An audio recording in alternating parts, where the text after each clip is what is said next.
Welcome back to Beyond the Film Podcast. I am your host, Meadow, for this episode, and you gonna say it again? Because it's been a trend. What up? What it do? Okay, it's me. I'm Rose. Peace. Peace and love. Peace and blessings. Peace, blessings, and roses, okay? Period. Have a great life. Anyways, no.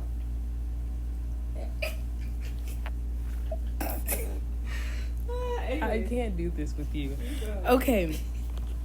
As I was saying, we are finally getting back into the movies. We're getting back into the franchise. We're so excited. And the first episode, well, not first episode, but the first movie episode, technically, is going to be with Iron Man.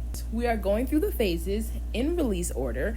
And the first movie in phase 1, Iron Man. If you peep our outfits here, okay. What do you have on, Rose?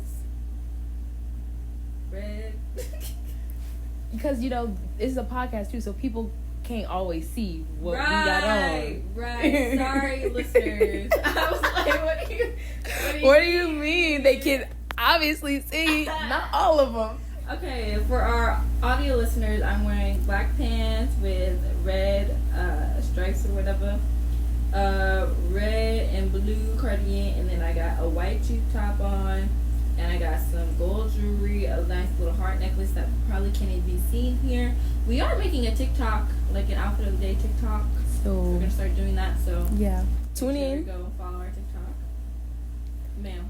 Okay, so I got on a yellow t-shirt, and we have a red cardigan over that, and we have a black skirt and some brown socks. Because red and gold for Iron Man. Oh, and the makeup look, we have red underneath the eye, yellow on top, dark red and black liner on the waterline. Yeah, mm-hmm. I'm not a makeup girly. We leave that to her. I do enough makeup for the both of us. Exactly. And we look lovely.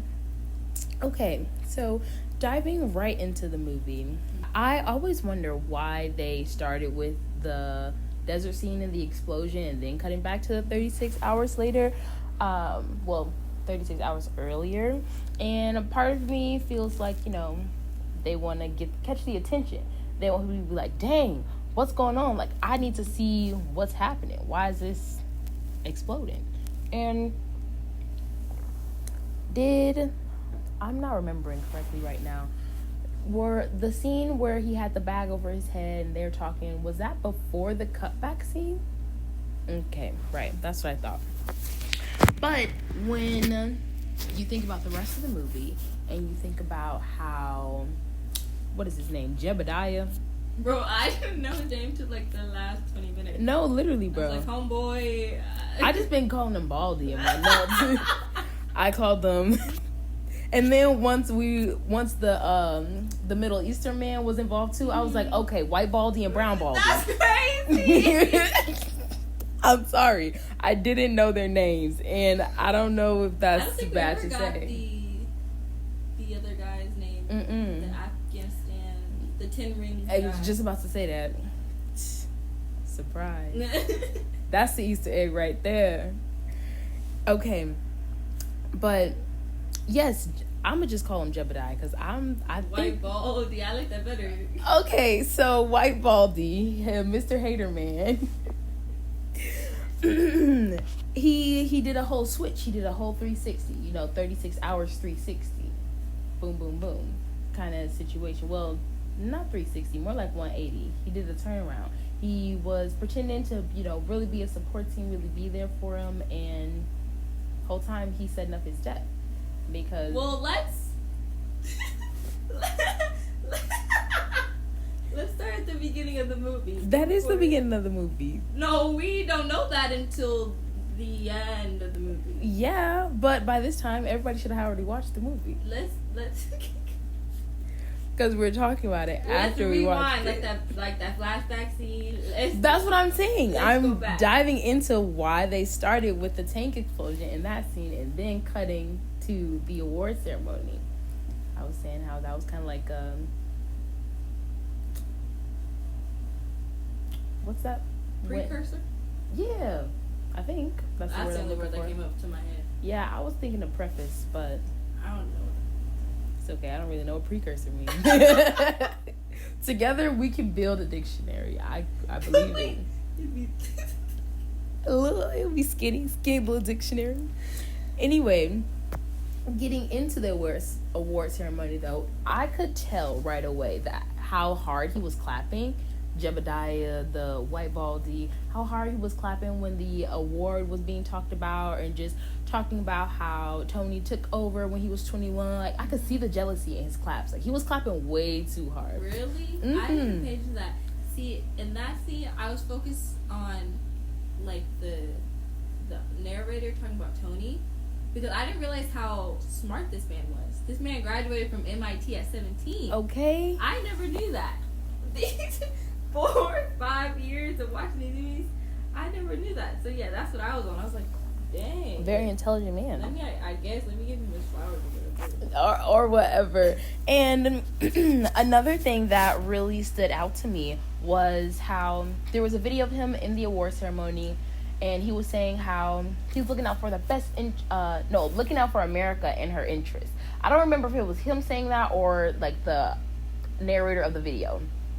But he was saying how, yeah, Tony Stark looks out for America and her interests. And I'm like, was Tony really locked in with the interests of America? Does he really know what's going on? And as we can see later on, he did not. One thing that I did touch on in the beginning, when I first saw this man's face, I was like, oh my gosh, he looks so young. Like, seeing all, like, being caught up with the MCU and seeing all the films, like, seeing what he looks like now, I'm like, dang, like, this man looks so young. And then I looked up his age. Boy was 43 when the movie came out. So he's probably like 41, 42 when he filmed it. But still, he looks younger 40. than that. He do. And Tony Stark is 38 in the film. Wow. Really? Yes. I never knew. I had to do the math. Yeah. I never knew that. Yeah. That is crazy. So but also that means he was naive for 27 years. Well, you said 38? Yes. And he's still out partying and drinking with girls at 38 at his grown age. Whoa, right. I didn't think about that either. That's crazy. Right, he almost 40. He pushing 40. Yes. Also, yeah, he had... Okay, but so how old is Pepper? No, for real. They don't get together until... like, third movie? Well, they're kind of together in the second movie, and then they really get together, like... officially, no more playing around, no more playing games. Right. She has to be younger than... This is irrelevant.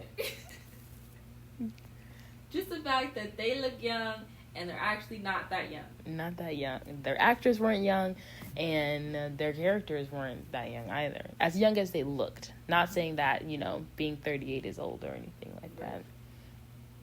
Young spirit and such. Okay. What were your thoughts when... we're getting caught up at seeing like the operation process. Once after the award ceremony happened, we got caught up of how the explosion happened and all of that. Oh, I did want to mention how it has always been Tony versus his creations. You know what I mean? Since the beginning of the MCU. The beginning of time.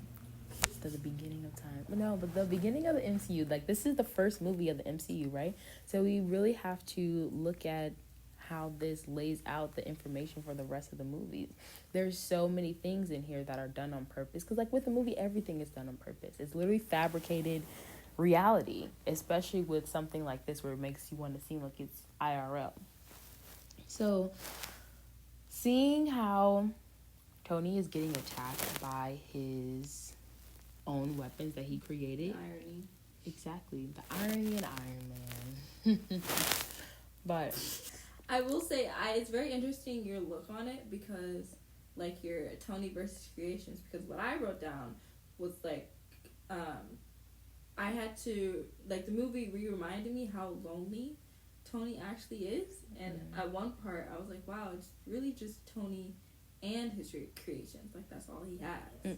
No, for real. So that's also a double-edged sword, because all he can do, like, all he has is his mind, and to create, like, Jarvis, that's his bestie. Lock in. I do find it interesting, though, like, that scientist was very smart to create that device out of a freaking car battery, bruh, and save his life. Like, that is exactly what I wanted to get into next. Your thoughts on the whole operation process. Yeah, it was wild. And then at first I forgot that Tony remade his device. Because at first the doctor was like, yeah, you probably have like a week to live. And then you see when he gets out, like, he was like, yeah, I was in there for 3 months. I was like, 3 months? Brother, what?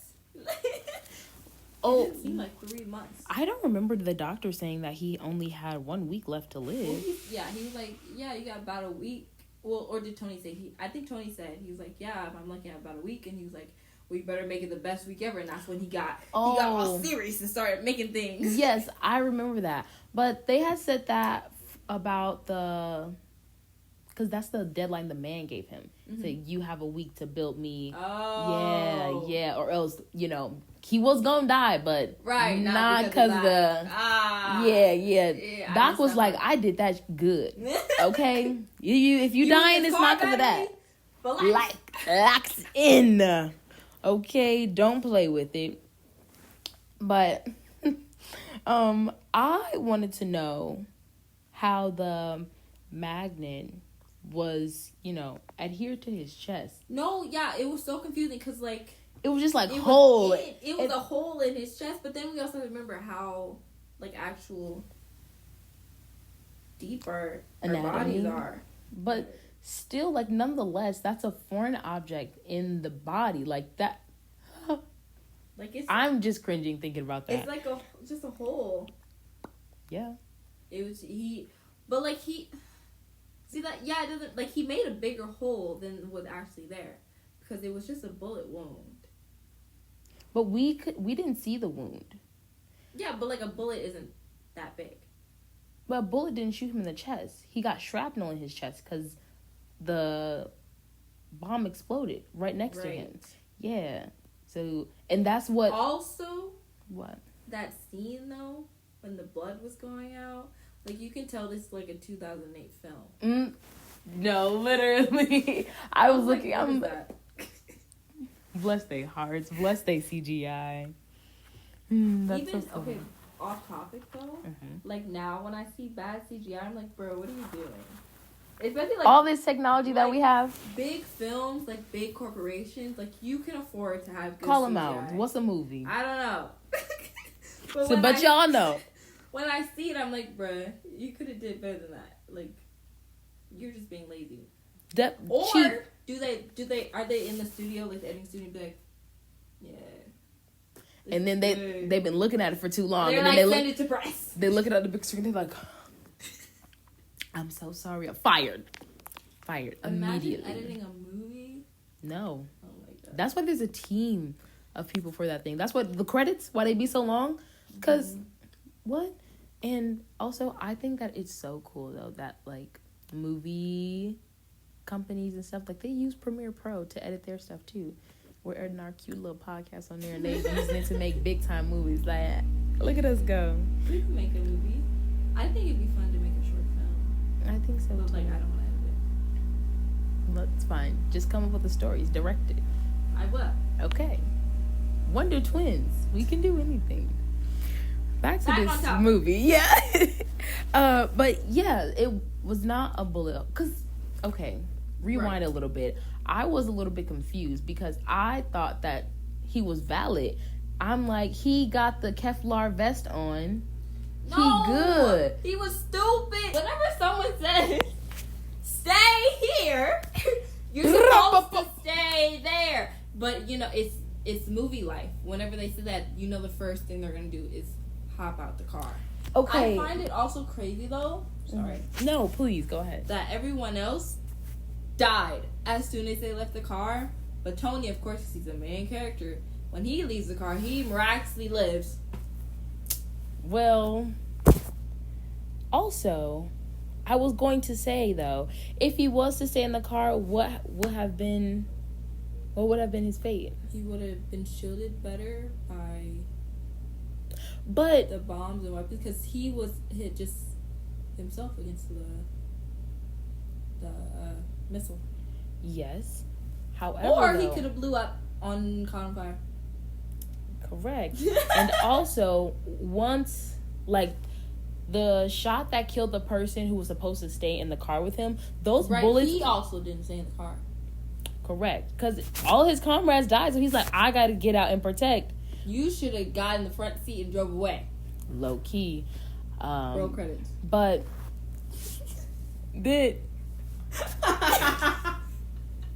But yes, the bullets that killed him, the bullets went through the tank. So he's probably like, this thing is falling apart. I don't think I'm going to be that safe here. So let me just roll out. Yeah, why aren't their vehicles bulletproof? Maybe they are. They just weren't bulletproof against that. Tony Stark got a big brain. They have the same weapons. Maybe the United States thought that... They're stupid. Of course, because in they're... the film.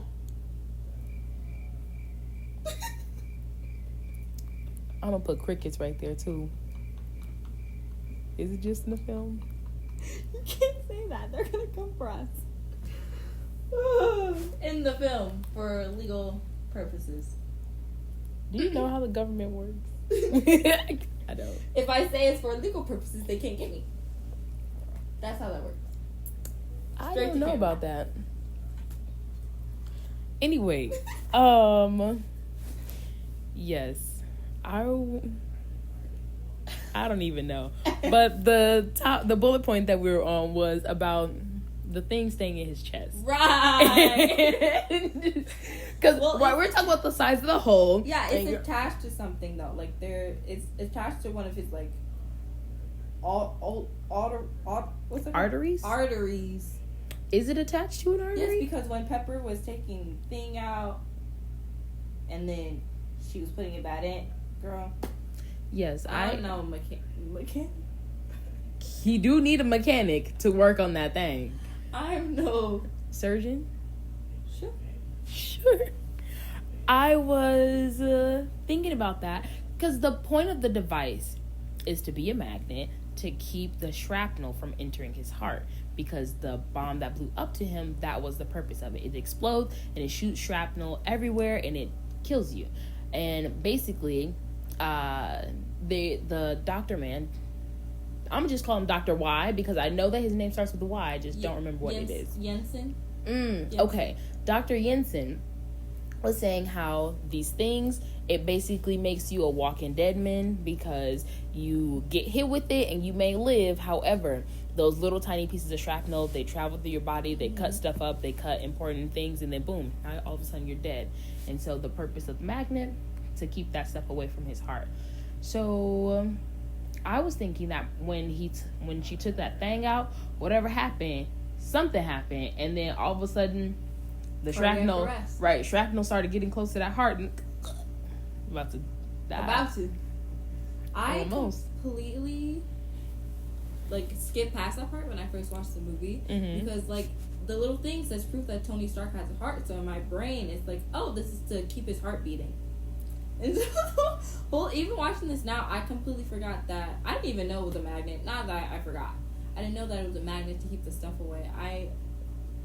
It was something to do with keeping his heart beating. That's what was going on in my brain. You're hilarious, bro. So this is new knowledge to me. Yes, ma'am. And then I'm guessing the proof that he has a heart is something has to protect his heart. So, boom. That's it right there.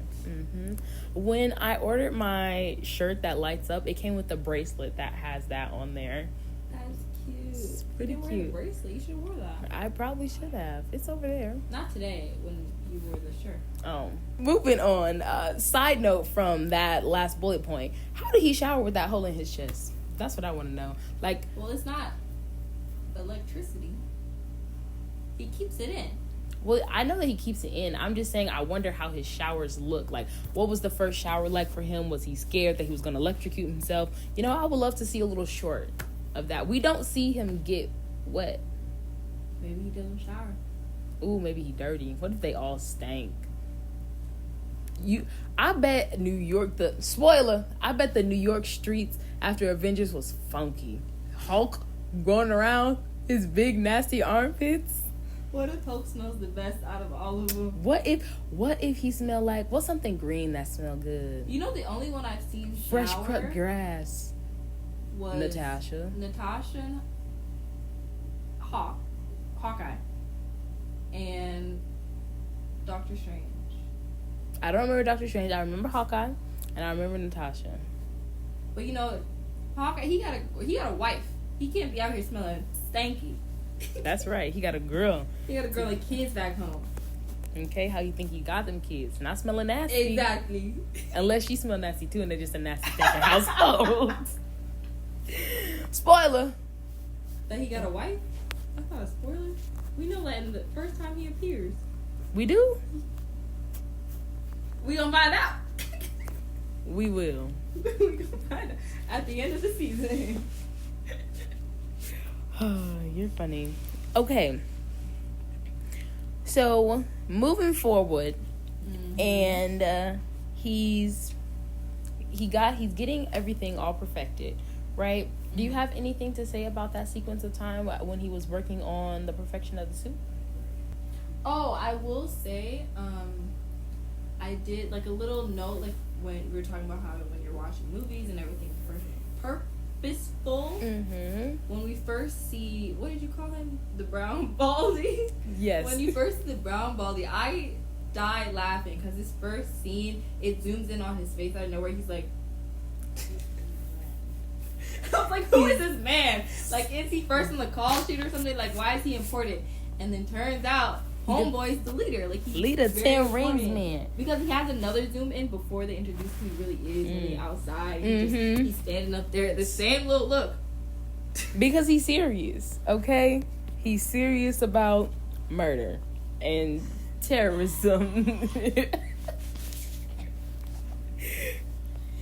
But the sequence for am I going through puberty? Did you hear that squeak? Anyway, the sequence of him perfecting the suit. Did you have anything to say about that? Nope.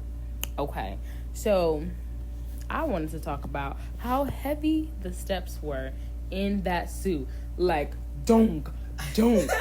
I'm like, geez. It was a heavy suit. Yes, and I was like, I wonder how heavy all that metal was on him. Well, okay, he did say that it's titanium, and I do believe that titanium could be a little bit lighter, but still, that was a lot of gear on him. Also, yeah, like, he probably wasn't eating very well. Like, he was probably, like, very skinny. But he was buff. Well, he had to, like, thump. Yeah, like, I was seeing him working on it. He was like, ding, ding. You know, he had the little white beater on, and then, but I'm just like, all this heavy metal, and he had the nerve to make it fly. I wonder what was going through his brain. Like, why did he want to make it fly? He has to get out there. Right, because he can't walk that fast. He flew. And then he crashed. Yes. Side note on that, I was like, how did he not have spinal injuries from that fall? The suit. Also, I thought it probably was going to be out of character, but I thought it would be like it would have been a funny comedy relief if Tony were to like count his steps as he was walking, because the doctor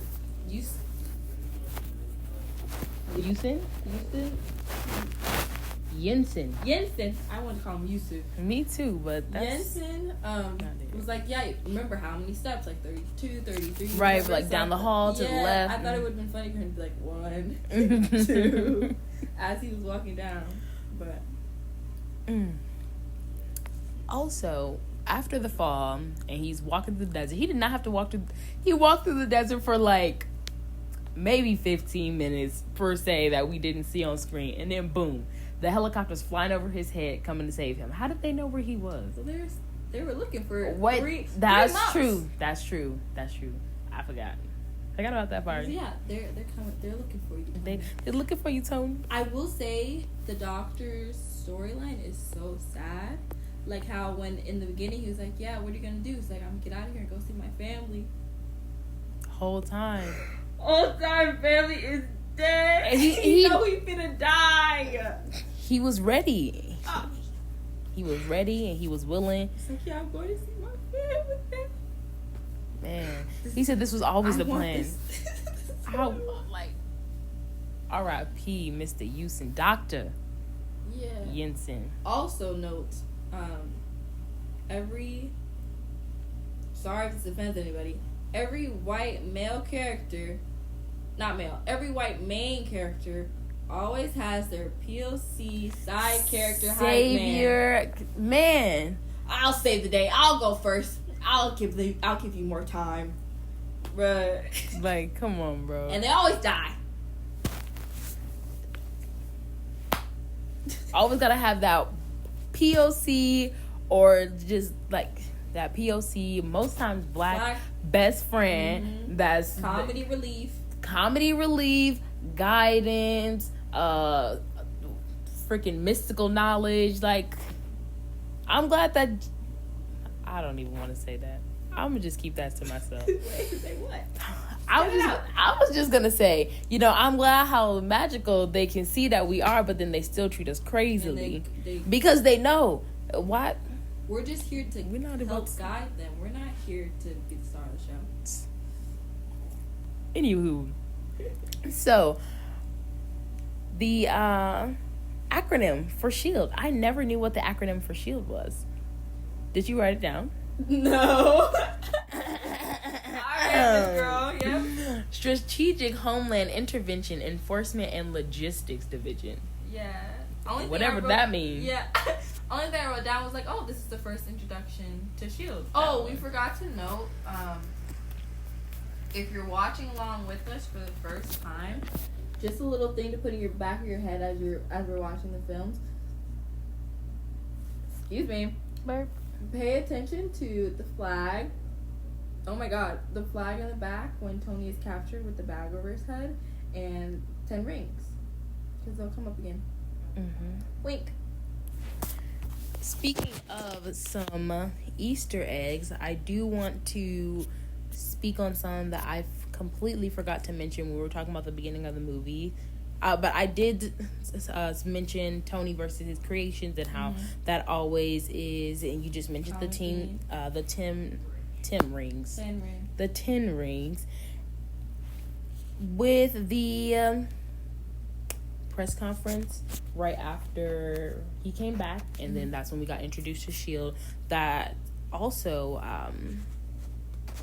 he was speaking on how he was a part of a company that had no accountability. He was a part of a no accountability company during this press meeting, and I was thinking, I'm like, wow, the government, of course, didn't want him to be in touch with what was really going on, because, like, I mean, I don't know how locked in he was being. It always seemed like he had very good intentions, because he was so distraught when the weapons that he built to protect American soldiers were being used against them and being used to kill them. It's like, that's never what his intention was, and he was really distraught about that.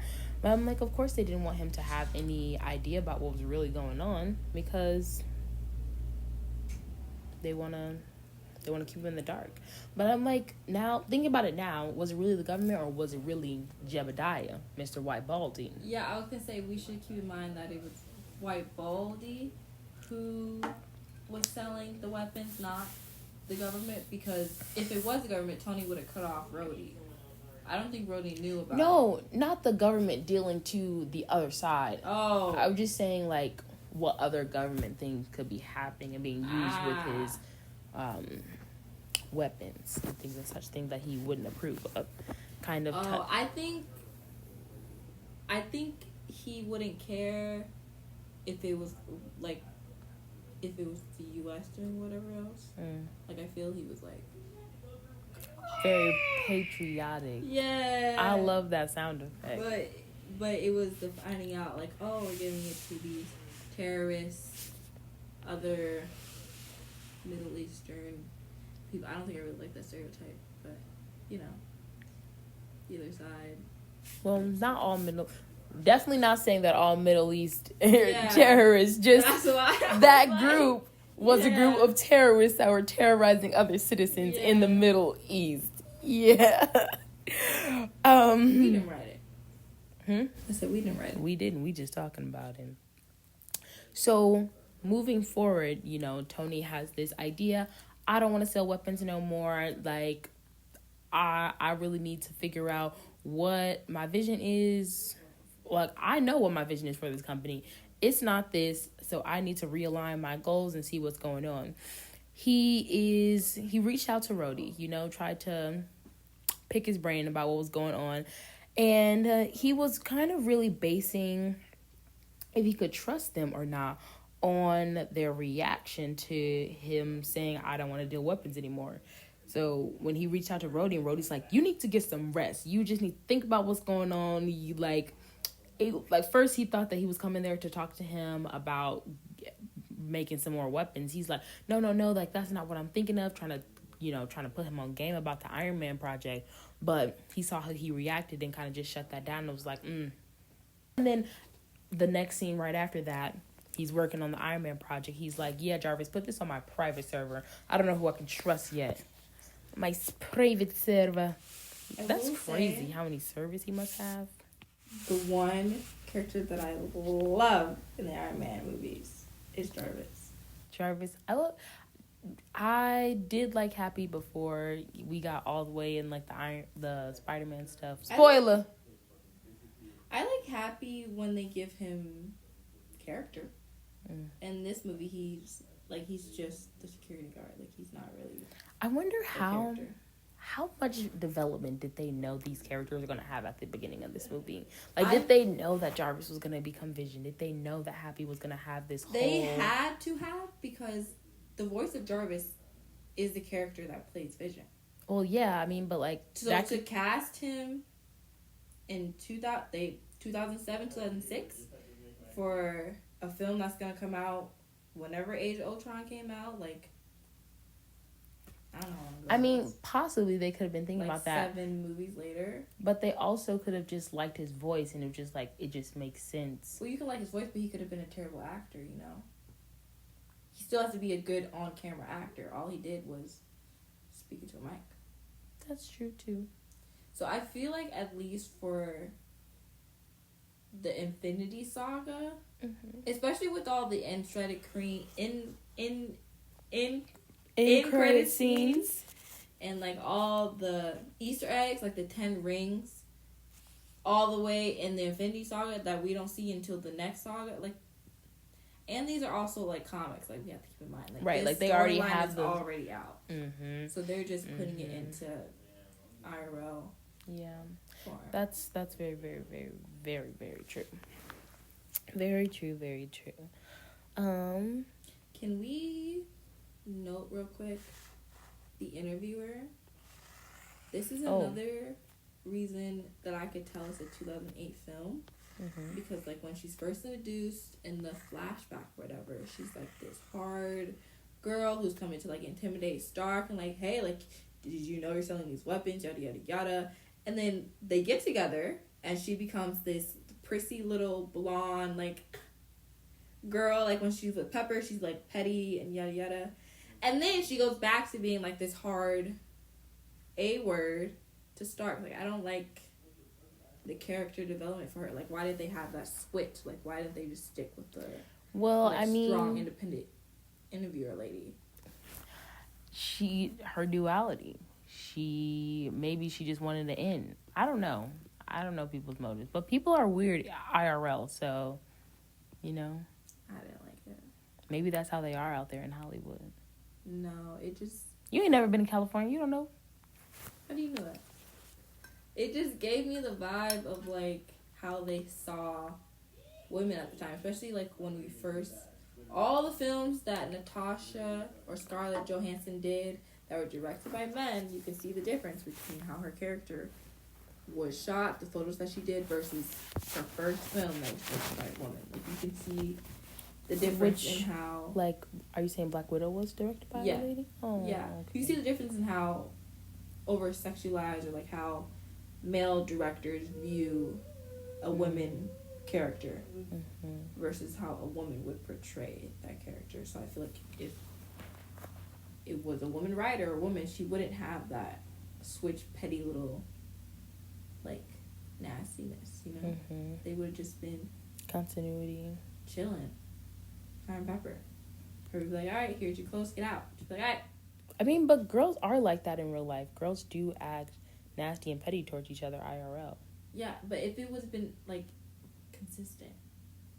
Like, she wasn't giving that. Yeah, that's what I had just said before, the continuity. Yeah. But yes, I was noticing around the time when he was really starting to perfect his Iron Man suit. He had went out on his test flight or whatever, came back, trying to get everything together. He, I think this is, yes, this is right after that little, what's that? That cute little moment. You know, what, that thing? At the ball? Yes, the award, the charity, the fundraiser ball. Oh, the little flirtation on the roof. Mm-hmm. And then he left her. He did, because he got hit with that information about how his weapons are being dealt, still being used, yes. But from the other side, like they had obtained the weapons. How'd she get those photos? Sis got some connects, okay? See what I mean? A businesswoman like that would not have, like, acted like that, at least in my brain. But one of the Easter eggs that I wanted to point out, spoiler, for on the roof, or just when he first sees her, okay, she's in this beautiful navy blue dress. Her bangs was banging, the hair was eaten, she looked beautiful, okay, and he's like, where you get that dress? You know, oh, it was a birthday present from you. And then fast forward to the end of the Infinity whatever, her suit is navy blue. Oh. Yeah, look at that. When I peeped that, I was like, oh, look at that. Look at you. I didn't even know that. Man. I also not completely forgot all the films, but like when I watch something and it's over, like out of sight, out of mind. It's like right here. Like I can pick it up, but like, you know, it's not right. You clearing your RAM. You don't need to be thinking about that constantly. Yeah. It's in the bag. It's like in the junk drawer. Yeah.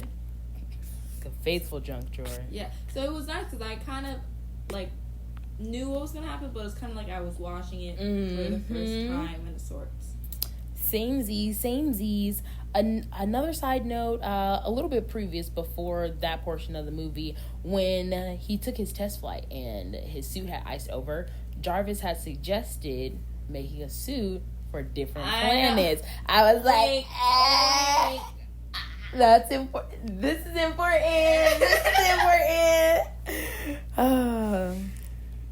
Okay. Oh, and one last Easter egg from this portion of the movie. Failed Iron Man suits in the Middle East, being built in the Middle East. That's kind of like a little bit of an Easter egg for what's to come in Iron Man 2. All the different failed suits and okay. She don't know, so she gonna see too, just like everybody else. We gonna find out. But yeah, he was naive at first, but now he's starting to really take accountability for his wrongs. Cause like, you know, he is arrogant, and he thinks that when he thinks that something is right, it's right, and there can be no wrong from it. Okay, and then once he gets shown his wrongs, like with a mirror, you know, he attempts to try to right his wrongs.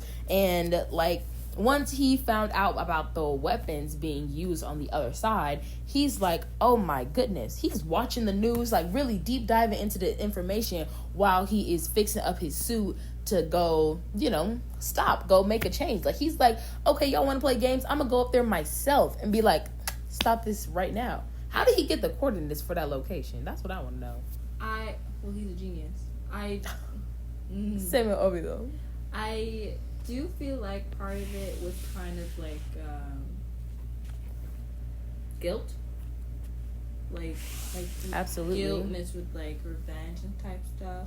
Like the goodness in it, like wanting to the right thing is in there too. But like also in every beginning superhero movie, it's always like I have to do this. Like there's no other option. I have to do this. And this is the only plan I can have. And there's no other way. Like there's always that beginning like torture that the tussle that they have with themselves. Mm-hmm. You can especially see it fast forward just a little bit, and like the conversation he has with Pepper when he's asking her to like go get the files and stuff like that. You see like the love interest like tussle that is always brought up in these sort of movies. Okay, like I don't want you to die, like yada yada yada. And the whole time he's thinking that it's about money. Like you gonna sit here when I'm eating all this blood money, but you don't want to help me do the right thing. She's like, no, baby, that's not it.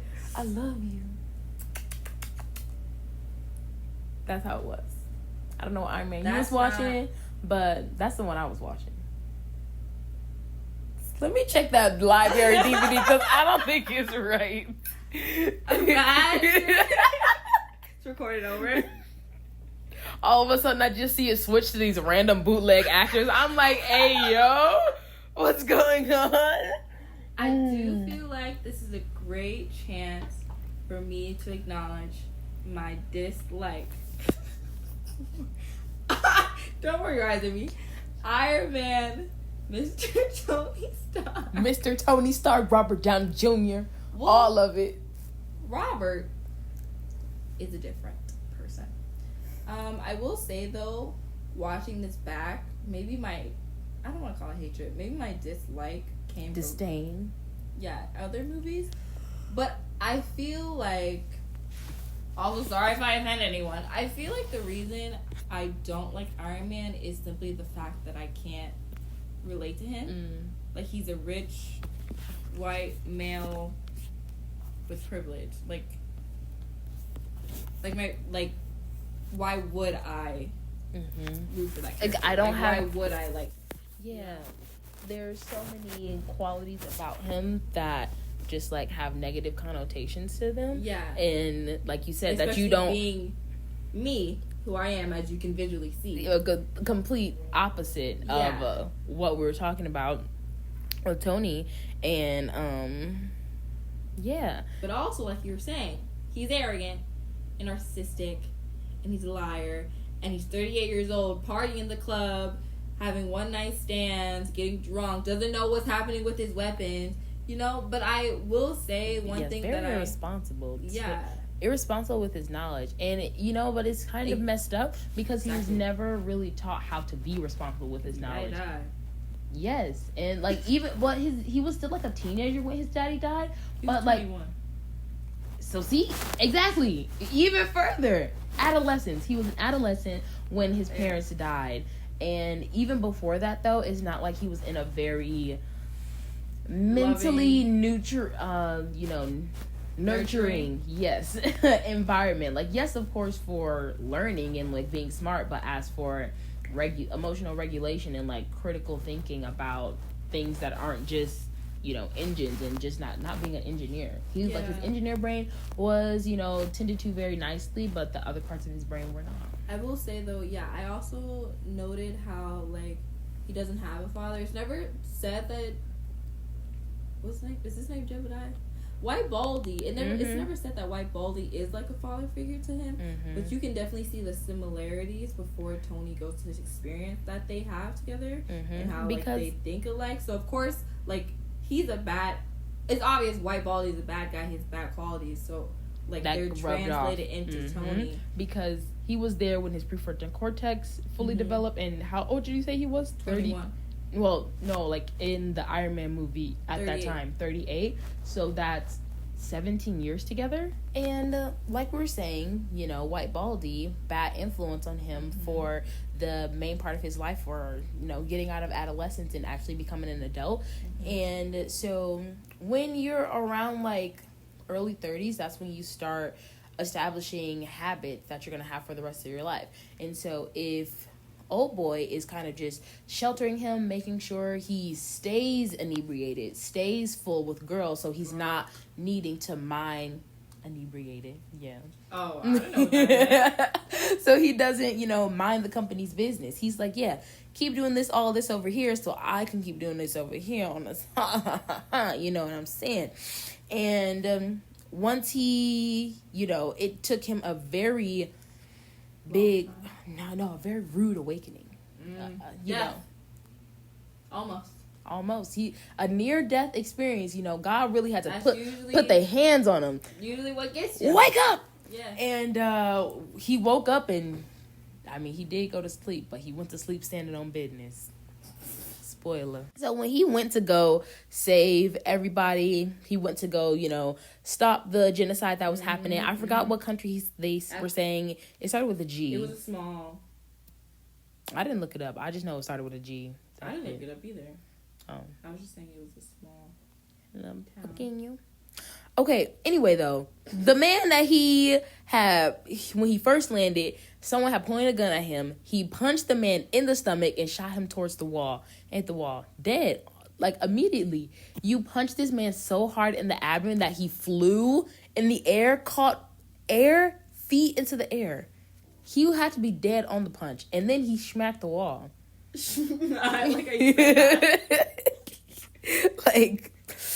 Ooh.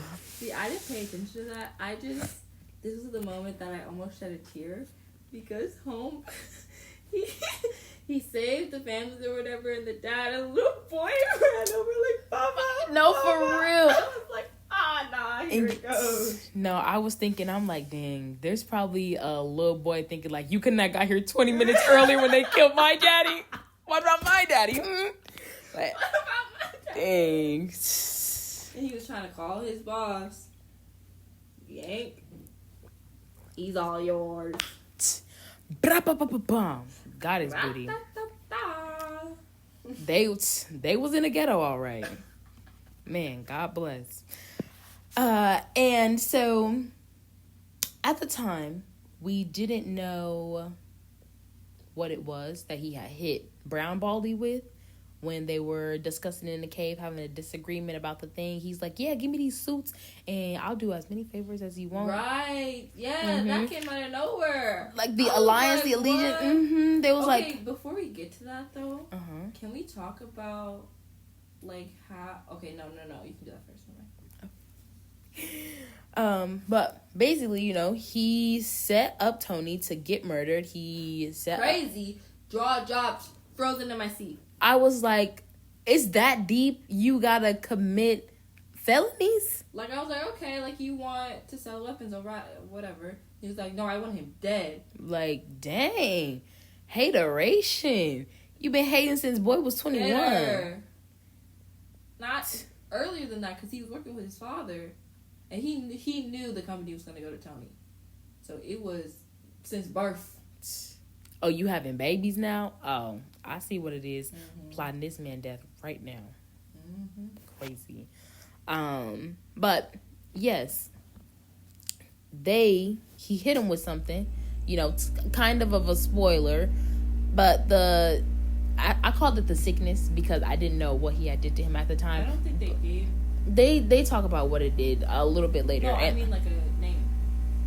Not a name for the actual thing, no. But the sickness thing that he gave him and like the way that his veins turned black, it reminded me of what was going on with Tony in Iron Man 2 and how he had that sickness that was like creeping up from his chest area, getting all up on his neck. You know the reason why I remember that? Why? It's because of the What If episode. Oh, when they were in the cafe and then he died. Yeah. Dead as hell. That's crazy. But it's paralysis. He paralyzed him for you. It's temporary paralysis for like 15 minutes. Yeah, because he did it to Tony a little bit later. Yeah. But okay, now can we talk about how freaking stealthy White Baldy's crew was? Like, he walks out and he has homeboy soldiers. Oh. On the floor. We didn't hear a peep. Nothing. Silence. Not a sound when they were doing that. And if you pay it, so funny. If you pay attention to the scene beforehand when they like leave the soldiers behind. Homeboy Brown Baldy's team got all above his chest, popped out his head up like, yeah, run this, we got this. Other dead. Other side dead. Because they knew what they were about to do. They was vibing. I give it up to him and his team. He got some nice security on him. Where'd they go though? Where did they go? Like, was that just hired muscle? Like, right, that's why you, spoiler, a little early. That's why you died. Where your team at? Not that early. We almost close to the end. So when he, a little cut back to that conversation we were having previously about baby girl and Tony having that, oh my goodness, like, I don't want to take the files because I don't want you to die. Yeah. And Pepper is like, you're all I have too. When he's like, you're all I got, Peps. Or he said that, like, you know, previously in the movie. And then she's like, you know, you're all I got too. So you can't be out here dying. I never realized Pepper is lonely. Like, her literally family's never mentioned. She's never like, exactly. I have to go visit my mom. I have to see my sister. See, we be on the same tip because right after I said that, I have wrote down, you know, I wonder about Pepper's backstory. Yeah. And then I was thinking, like, I wonder why is this why she, you Still know, works for him. Exactly. Literally was going to say that. Literally. And I also wrote down, you know, I wonder, like, I think that this is when Tony was, like, really starting to catch feelings. Like, he probably was always attracted to Pepper. He was. That's why he hired her. Of course. Exactly. You know what time this is. Playboy. What kind of person he is. But then with her saying that, and, like, the way that she was caring about him, wanting to go get the files and just, like, kind of being there to support him through it all. And, like, I was saying previously, how he was gauging people's reactions to what he was doing with his life. With Pepper, she's always been there. She's always been that ride or die beach. Okay? And he is like, I mess with you. I mess with you. Mm-hmm. Spoiler alert. Spoiler alert. For me, I don't like Pepper either. In the whatever movie when she was adopted, Homegirl was so annoying. Especially in this film. Like, why is she walking into the building with the agents? She's not armed. She, like... The one they're going to go get Jebediah? Yeah, she was walking around by herself. Like, what are you doing? Of course you're running and screaming for your life. Like, okay, but she survived. Because she's a and you know who did main it? Character. Spoiler, Agent Coulson.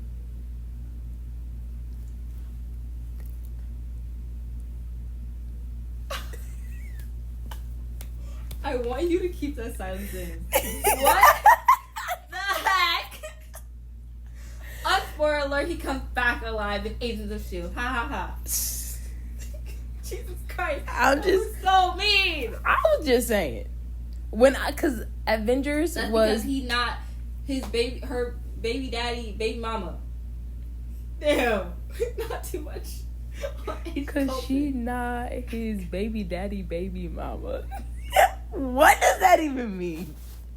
Exactly what I was trying to say. Okay, but I did want to say with the whole paralysis thing, the temporary paralysis, Tony bled from his ears. The brown baldy man did not bleed from his ears. And I was like, I wonder if that has something to do with the electromagnetic thing going on in his heart, and if that influenced the sickness that came later on. Probably. Also, he still has the as of right now in Iron Man 1, he still has the old heart in. Well, he doesn't have the new one in because man came and took it out. It got blown up with Jebediah. Right, of course. I mean, he probably just built a new one. I mean, but yeah, as of right now, at the end of Iron when they Man were 1, fighting, he still has, so that probably is still influenced because it's not. He took it on the flight and it went to 0. You know, so right, that probably could have influenced it. But once we got to the end credit scene, I used to call that end scene credits. Like, I faithfully would call it that every single time until just a little bit ago when I was watching Iron Man. I was like, wait a second. Why am I calling it the end scene credit? It's the end credit scene, bro. Anyway, though, I wanted to question about the scratches and stuff on his suit because his suit had got all scratched up from going to go fight the terrorists and save the Middle Eastern citizens, and he got all scratched up. When he comes out to fight White Baldy, there's no scratches or anything like that on his suit. So I wonder, like, are the plates from his suit being tended to? Are they being buffed up and then fixed, or is he just, like, making whole new sheets? Probably. I think for the first film, he's probably just getting them buffed out and whatever, because he has robots and stuff already. He has drivers. Yeah. He has dummy parts. Yes, Dummy saved his life when they took out the art. He was like, here you go, good boy. Look on recognition. I literally put art Dummy on that scene. Also note, we totally skipped past this. Every movie, Stanley. every movie until his R.I.P. Demise. till his Spoiler. IRL. Till his deaths, you can find Stan in every Iron Man movie. I mean, you can. You can find Stan in every Marvel movie. In this one, he was Hugh Hefner at the ball. Looking great, Hugh. Oh, that's so precious. Anyways. Side note, Baymax is a Baymax. Big Hero 6 is a Marvel movie too. And so he's in that one too. And I thought that was so stinking cute. It's a Marvel movie or Stan Lee movie? No, it's a Marvel movie. Like, Marvel is credited. Credited as like a studio? Is that what you're saying? I don't know, but at the end of the movie, the red screen pops up with Marvel on it. And Stanley's in the picture, and then they have an end credit scene. And he's in there too. Okay, keep talking while I look it up. And the last thing I wanted to say here, once everything wrapped up and he's at the briefing for after his, arc reactor building blows up, they give him these cards to say, just say these things. We'll get this all cleaned up. You won't ever have to worry about this again. And I wanted to mention how his hero status, he enters the same way that he leaves out. He steps into being a hero saying, I am Iron Man. Right? And then at the end, I am inevitable and I am Iron Man. Bro, you can't put that in. That was the hugest spoiler ever. I just said spoiler. Jesus Christ. I was halfway here. Womp womp. That's too bad. You're too busy unbelieving me about Baymax. So, side note, Baymax is because the characters in the film are based off of Marvel comics and stuff. Go for them. I was just saying what I saw at the end of the movie. I did not believe you. I just wanted to look it up. Anyways, yes. I have no idea what you just said. But that is a very iconic scene. Both of them. You can definitely tell how important that scene was because it's a fourth wall break. He looks right into camera. Actually, he's like, I am Iron Man. F these cards. And never give Tony Stark cards. Never give him a script because he's not. Time. Also, another note: if you're a first-time watcher, always watch the end credit scenes. It's good for you. I don't know. Just watch. You have to. It gives important context for the next movie. Yeah, and since these movies are already out, you can just skip the credits. Unlike us sitting there in the movie theater. Well, I didn't watch the movie. Not all of them, but you have seen Marvel movies in the theater and had to sit through the credits. Yeah. Exactly. Anyway. Last thing I wanted to say is that it's so hilarious for me to be able to watch these Marvel movies and notice when they have car sponsors. You can clearly tell when their movies are sponsored by a car brand. Most of the early movies are sponsored by Audi. They're whipping, tipping Audis. They peeling out. When they pull in with the Audi, it's pulling in and the camera is right on the grill, right on the emblem. It's a very funny sight to see. I just think it's really cool to be able to point that out. But that's it, y'all. That's the whole Iron Man movie. I hope you guys liked it. Word for word, quote for quote. Right, we quoted the entire 2 hour movie. And then probably hour 15 long podcast. We talk real fast. Thank you. Oh, I always do it. You want to do it? Or do you want me to do it? I could do it. Go ahead, Chicky. Thank you for tuning in. Thank you for watching. If you are listening, thank you for being a lovely, lovely listener with us here on Spotify. Okay? And make sure you give likes. You hit the notification bell. You subscribe.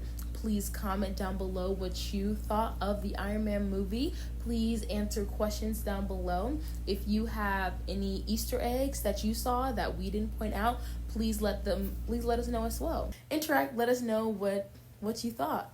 Okay? And that's all. We're wrapping up here. We're all done. Follow our socials. Everything will be Linked in the description below. DM us on Instagram if you have any movie recommendations you want us to watch that's not Marvel related. The next Marvel film we will be watching is The Incredible Hulk. That will be in 2 weeks because next week we have another Meadow podcast episode where we're just gonna sit and chat and talk about doing whatever. Yeah, so watch that as well. Also watch our last Meadow podcast last week if you haven't already. Please. Thank you. We appreciate it. You guys are awesome.